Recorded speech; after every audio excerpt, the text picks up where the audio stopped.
జలంధరుని భార్య పూజను ఆపితే శివుడికి విజయం లభిస్తుంది.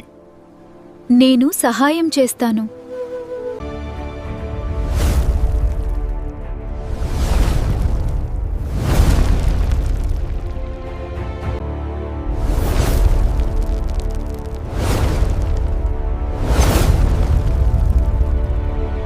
దేవి, మనం యుద్ధం గెలిచాము.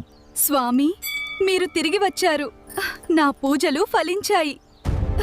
మోసం, కాలం స్తంభించిన నిన్ను ఎంతగానో పూజించాను స్వామి, అయినా నాకు ద్రోహం చేశావు. శిల అస్థికళా రూపం, నీలి దేహం, అనంత గగనం,